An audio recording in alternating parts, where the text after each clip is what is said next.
Well, this is going to be a fun week. The Big Three is coming to TD Garden, and Brian Scalabrine is going to be playing there Friday night. First game, 7 o'clock. And you're going to be playing a lot from what I hear. Yeah, that's the plan. They understand that I'm going to be home. So when I come back, everyone, hey, you got to take a back seat to my playing time. But I have to play well because we're not out here, playing for fun. We're trying to win. So I got to go out there and have a good showing. This is your second year with the league. It's the league's second year. So my first obvious question is, how has it changed from year one to year two? It's simple. Talent. The talent pool this year with guys like Nate Robinson, Amari Stoudemire, like those guys coming into the league has gotten so much better. The players are so much better. The game is so much faster. And I think if right from the start, the team last year, Trilogy, they went undefeated. Mm-hmm. They're 1-5 this year because they didn't improve. They didn't stay up with the current league, and everyone else got better. So what I was impressed with is when we were just about to get going this year, I did a satellite interview with Ice Cube and Kenyon Martin.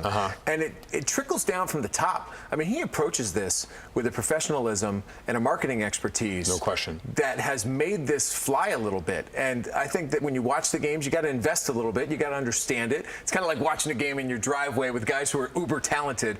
And it takes a little bit of investment. But there's a lot of success, and they point every week to the number of people who are in the arenas. What's like the general average of the crowd you're getting? Yeah, we're getting about 12,000, and a lot of that is a credit to Ice Cube and his people. Those guys grew up with the idea of putting on concerts. You go in, you go to you do interviews on radio partners, you do interviews here on this station. You drive content for that week because a concert is what that is. It comes in, it moves on to another location, and that sort of formula has really worked well. We get a ton of people.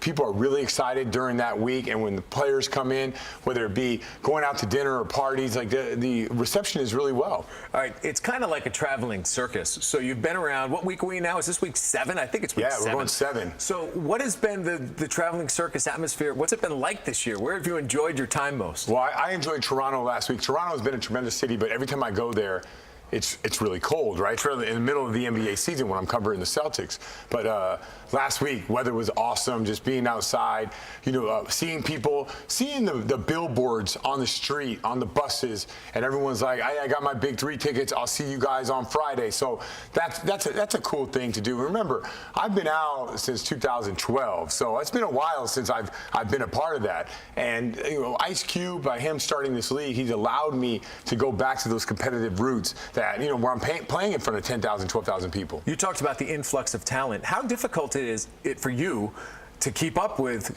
younger guys? What's difficult is with the Celtic job, the Sirius XM radio, the Yahoo Sports, like all the jobs that I have. When I was an NBA player, I was hanging on. I was the 10th to the 15th man on the bench. But they'll never know that 50 years from now. No, for sure. But I was working out. I was probably working out 8 hours a day, like gone from the house, trying to improve my craft. And that was just to hang on. Right now, I have wife, 3 kids, and 5 jobs. Like it sounds like a sitcom.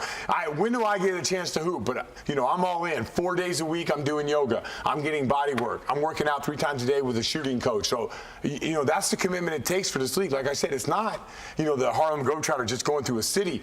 I want to win. I want to play well, and I really want to play well this week. Let's set the table for Friday night. 4 games that start at 7 o'clock with your team on the court first. What can a fan expect when they walk through the doors of TD Garden? Yeah, so you get in there, and like the music's gonna be loud and pumping. There's gonna be guys out there. There's gonna be a lot of trash talking going on. The game, if you're into it, like when I grew up, I played a lot of 3-on-3, and I think most people do because it's hard to find 5 guys, or maybe the court wasn't big. So it's 3-on-3, mano-a-mano. You'll see a lot of one-on-one. You'll see a lot of guys going at it, and then at the end of the day, it always comes down to a game-winning shot. We play to 50. We don't wait for the time to run down, and then there's fouls and stuff. So we play to 50, and so that's 4 games, and every game will end on some type of game-winning shot. Very cool. So your team's what? Should we say the record? It's all right, man. It's all about the effort you put out. We're 1-5, but I expect big things here in Boston. I am pumped up. My teammates are pumped up. They know the deal. They know that I'm coming home to play. And this could be my last game in the Garden, which, by the way, I have a son who's never seen me play at TD Garden. So he's seen me play other places, but this is a special week for me. So I'm ready to go. And what you get is you're going to see 8 different teams play. 4 games, 8 teams, so it's the whole league. So you see everybody who's playing in the league and the top players. List off the top 5, 6, 7 players. Mahmoud Abdul-Rauf, who's 49 and he dominates. Yeah, he I know does. it sounds odd, but the guy absolutely dominates out there. Nate Robinson, Amari Stoudemire, Jermaine O'Neal, Big Baby's back in town. Ricky Davis, former Celtic, back in town. You have Mike Bibby. Let's see, who else is there? Kenyon Martin, Al Harrington. It's unbelievable the amount of guys who were household names back in the day in the league are now doing their thing on the Big Three.